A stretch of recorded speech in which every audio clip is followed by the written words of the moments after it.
I shot a video yesterday with Rahman. Rahman is a Iraqian student at the University of Sydney, Australia, and he had written me a letter about his study. He's a researchist in a field that deals with the advancement of chips that are going to be critical to 5G and are going to change the world we live in. And I wanted this to be something that is available to you. I need to apologize up front, though, that the connection we had from Birmingham, Alabama to Sydney, Australia wasn't that good. And I think it had something to do with the fact that we were using a Zoom product that I hadn't seen before. It was through the Sydney University. So it's going to be choppy. It's going to be the voice and the video is not synced. There's nothing I can do about it, but I think the audio and the amount of the video that you'll see is critical, and it's going to help you make some good investment decisions. So again, my apologies up front, but let's see what Rahman can teach us. This is what I want best of us investors to be. I don't want it to be about me. I only have a limited amount of knowledge. I have a limited amount of experience, and that's as far as I can go. But what I want is a group of people with a common interest of investing and improving their lives, coming together and sharing their knowledge. I got an email last week from Rahman. I'm not even going to try his last name. And he impressed me that he knows something that I don't know, and he knows a lot about it. So he's a student in Sydney. So let me introduce you to Rahman. So welcome, Rahman. Tell me about yourself. Yeah, I'm a PhD student at the University of Sydney. Basically, you can categorize me working on computer architectures, but the main focus that I'm doing is FPGA architecture. So we are thinking about future architectures by literally considering machine learning as the basically first class citizens. So okay, when you say architecture, I think of a plan for building a house. Okay, so bring it down to my level. Yeah. So, the most important thing is that, computer architecture is basically designing chips that can do the computing for us. So this is the architecture. So by architecture, I mean how to put memories or compute units together in an efficient way for a special application. The next question probably you have is, what is an FPGA? We heard about CPU previously. We know that GPU somehow, but FPGA is basically a really new term. So if I want to explain what is an FPGA. Slow that down. What is the term? Oh, okay. What is the term? FPGA, which is field programmable gate arrays. Okay. It's not a new technology. It's an old technology, but it's getting more attraction these days because of the thing that I want to tell you, basically. The difference is, just imagine you have a company and you want to implement something. Basically, the first question is that what should be that hardware? So you go to the, you will go to buy something as a hardware. So you can make decision to buy a board including a CPU or buy a system has a GPU. But regardless of that, you probably want to buy an hardware. If you're so rich and you have a lot of expert in your hand, you can also think about building your hardware, which is a really hard process, probably a year or 2 years of dedicated work, probably with a huge amount of money. It's not available for normal guys. Okay. So, but when you go to buy something, it is basically cheaper. The processor is cheaper. So, and you make decision to how to program them. But when you go to make your hardware, probably it's much more efficient in terms of anything, performance, power, probably cost per unit if you want to mass produce it.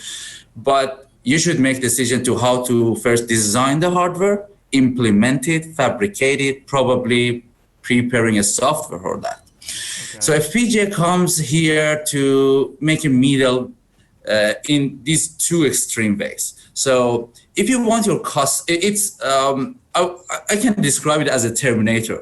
So it's an hardware which is flexible.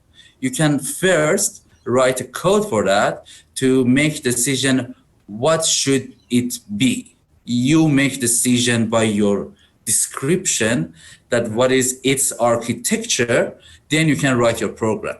So the benefit comparing to CPU and GPU is that it's your hardware. So you can design it. And when you have an application such as machine learning, you can design it for your specific machine learning. If you have an RNN, I mean, don't worry about the terms, but if you have a specific application for RF communication, 5G, or any other thing, you can specifically describe it.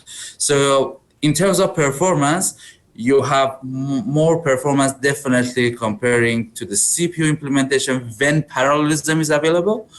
And in terms of GPU, sometimes you are better, sometimes they are better. But in some cases, for example, data acquisition, you are much, much better.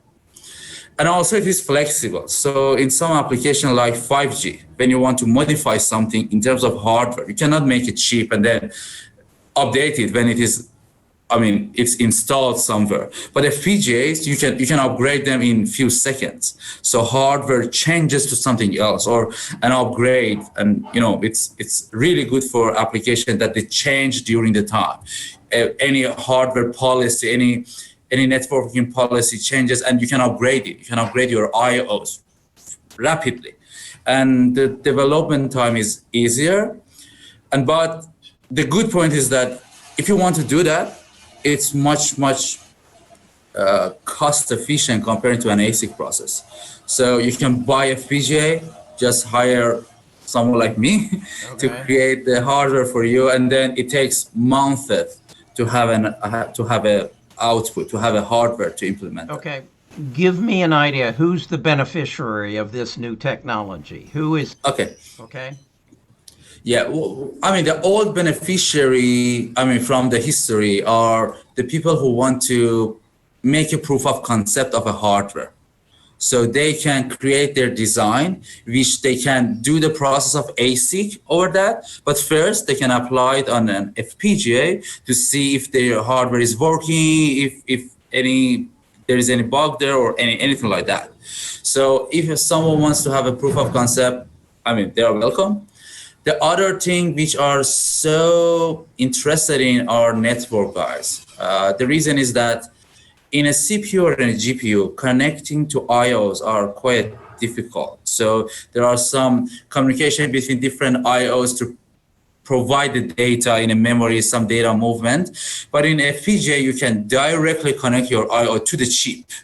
And then you can have your own custom buffering or any other circuit that you want. Basically, for any data acquisition for networking, it is perfect. A lot of equipment, network equipment, are actually work with FPGA. So if you buy a modem, basically it may include an FPGA. You have no idea, but there is an FPGA. So it's perfect for network guys. Definitely for the infrastructure of network, they are used highly. In our lab, we are, not me, but others are working RF signals and 5G applications. So basically, FPGA is perfect for 5G. As they are so efficient, they are perfect for embedded implementation as well. So if you want to have a car with 5G, perfect. But when you go to mass production, the benefit of ASIC just grows and grows, and then you may change your mind. But if you want an application just right now in few months, end of the season, FPGA is the best chance for you. The other application, as I said, embedded systems, when you want to have a car and upgrade the hardware for that. For example, you are capturing the video in front of the car, and then you want to, you want to drive it automatically, then sometimes you think that, okay, I want to change the neural network behind that. So what should be the upgrade on the hardware? You can upgrade them. Okay. So you can upgrade them. Yep. So I basically understand the concept that this is an upgrade to something that already exists. And this is going to be very important in 5G. So Yes. this is a form of disruption or a form of revolution of an existing industry. Who is as an investor, who is going to be the leader Okay. in this, and who is going to be the buyer of it, and where do we need to position ourselves accordingly? Okay. So I guess I missed one of the applications which may you be interested, which is machine learning. Uh, Machine FPGA are learning, very okay. good. Yeah, machine learning. Yeah. So they are really good for inference tasks. Inference task when you want a fast result from machine learning. Yeah, you can train them over GPUs, but when you want to deploy a machine learning application, they are perfect. Okay. So, I mean, in terms of companies, Xilinx is one of the best. Intel, which bought the Altera, is again one of the best. So these two Intel bought, leader, say that again. Intel bought yeah.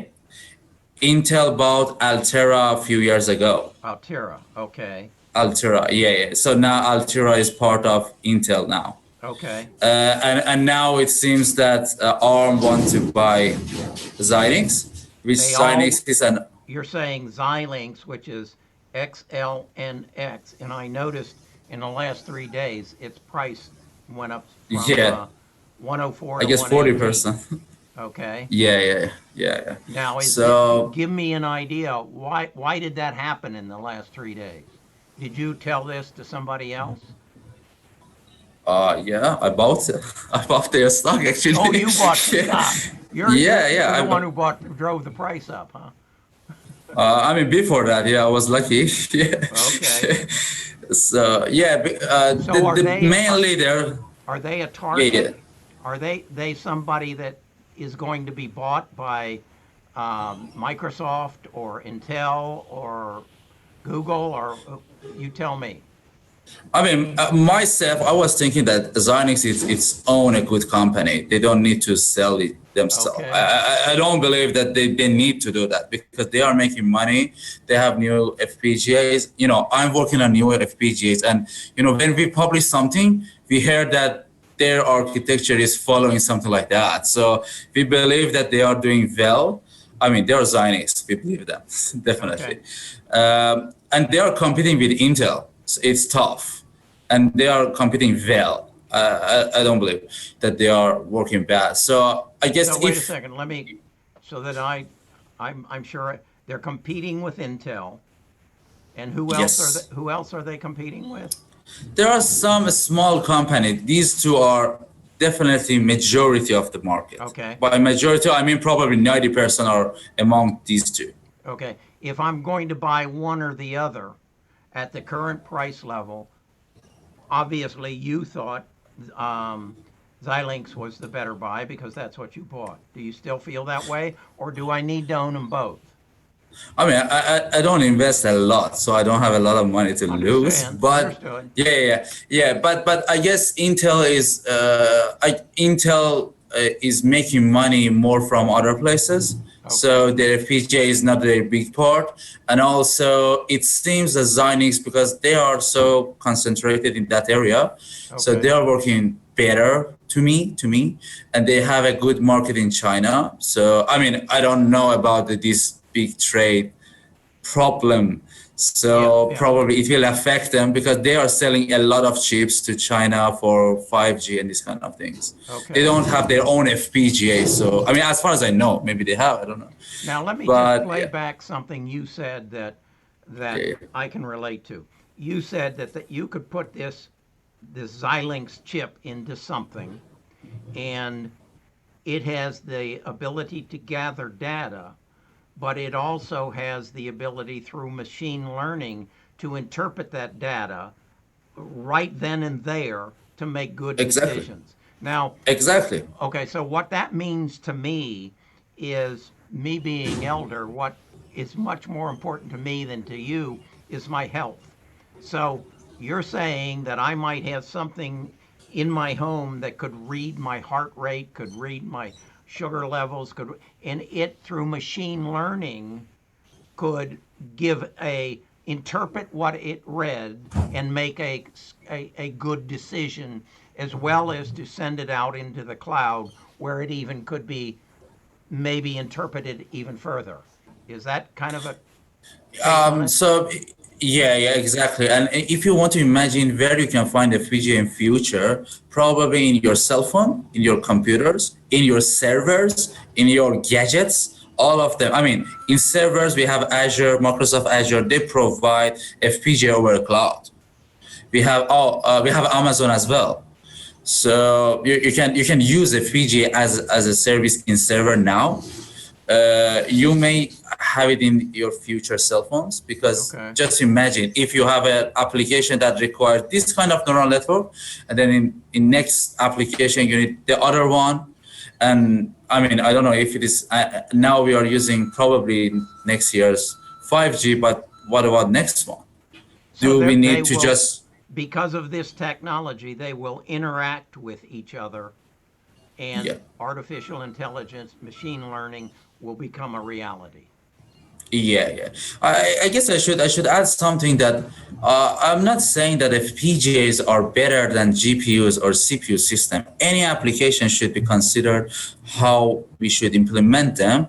But reality is that inference task in machine learning now is so good on FPGAs.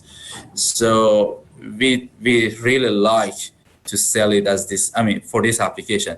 I mean, again, networking system are now benefiting a lot from them. So RF signal, RF processing. I mean, I'm not in business now. I'm a researcher. Yeah. But if you open their website, Xilinx previously was just basically selling their product as a networking chips. Now you can see they are branding it as a machine learning stuff, or any automation system. When you have data acquisition from different sensors and you want to process them really quick, you don't want to wait for memory interface or memory communications. Okay, in your letter, you also referred in your last paragraph relative to trends, you mentioned Nvidia. And how does Nvidia relate to this?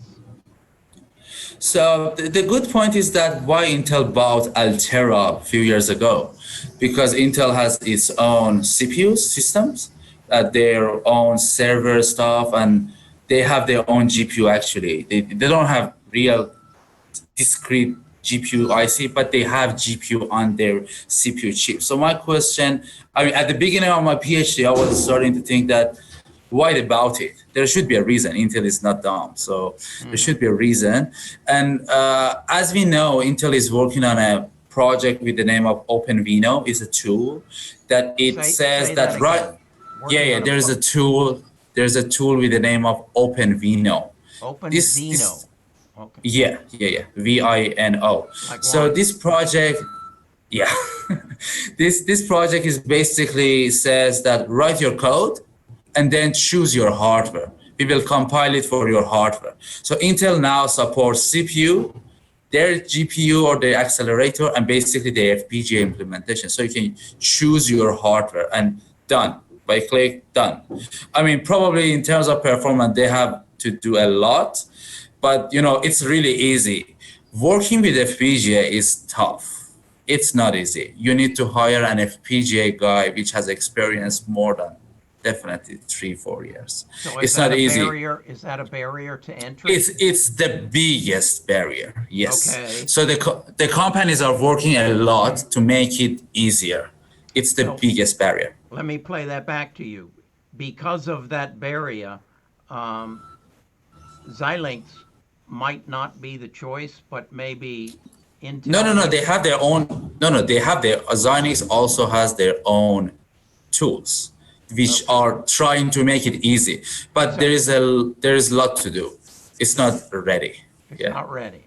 Okay. No. You can use it. You can use it. It's available. But I'm saying that it's still not easy. Okay. So let's bring that back to Nvidia. Where do they come into this? So I can see that Nvidia is a GPU companies. So probably they want to buy, I mean, as a researcher, I don't see the commercial side, but I can see that now when we are talking about GPUs, they are separate board. We have a board with a GPU and some memory, which is connected to a motherboard, which has CPU. So my imagination is that this bringing CPU architecture inside a chip to have CPU and GPU on a chip, on a single chip, and making interconnection by short interconnection in a chip, which makes them much more efficient. In FPGA, already we have ARM microprocessor integrated with FPGA fabric.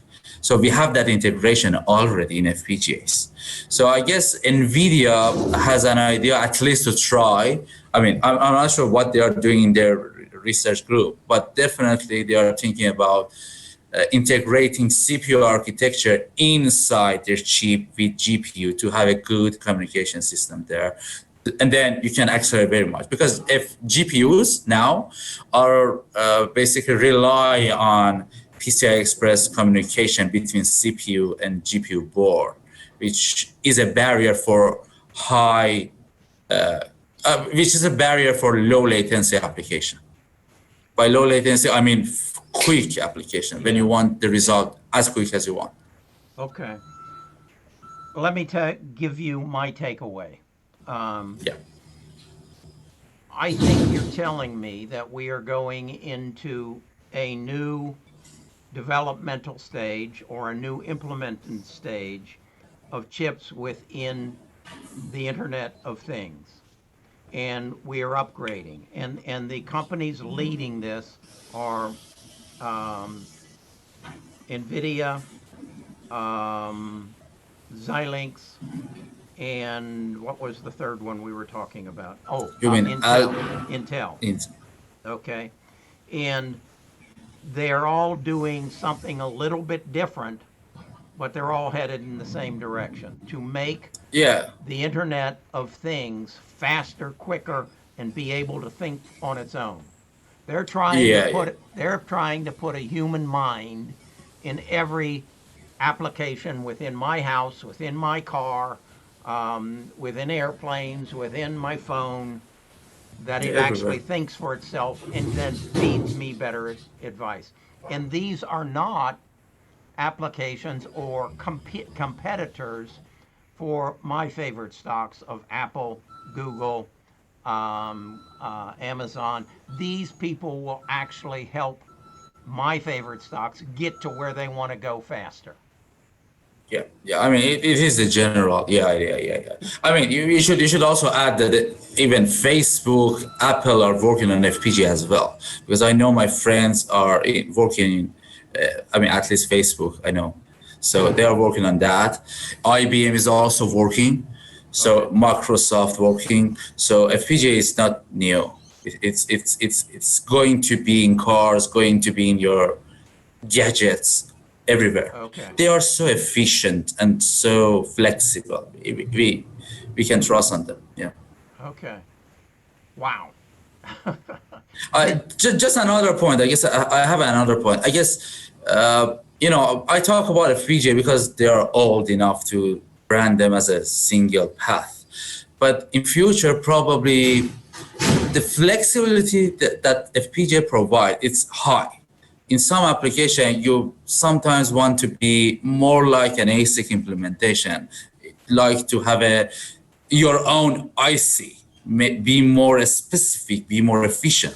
So I guess any company that provide reconfigurable architecture or flexible architecture, they are the gold for future. Okay. For example, there are some other companies with the name of, for example, Acronix. I don't know if they are in the stock. Spell that for me. Acronix. I'm not sure, but ACHRONIX.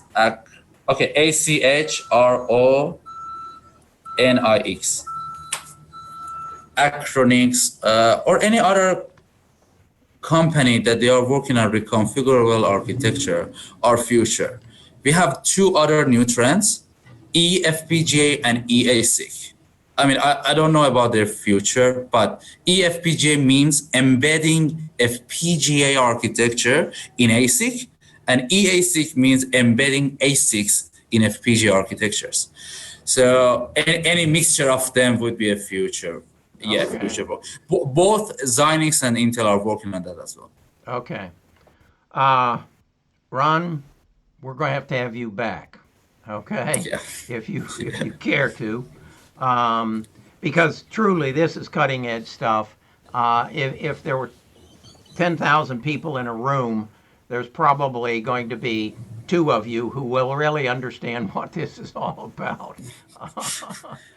To be honest, we are a really small society. I don't believe even two. So, I mean, yeah. Okay. Okay. Yeah. So how close are you? You say you're in research. What is your next step? Do you go get hired by one of these companies, or? I mean, it's a tough question. I don't know. I like to work for them for a short time, but I don't want to stop for that. Probably I want my own, because when you are designing your architecture, you can think that they have to insist, they have to follow their previous actions. They are so slow to change things. But as a new company, as this application are changing, I probably can do something. Actually, here, by my research, after 2 years, we have 2 patents. So probably maybe selling to them or doing something.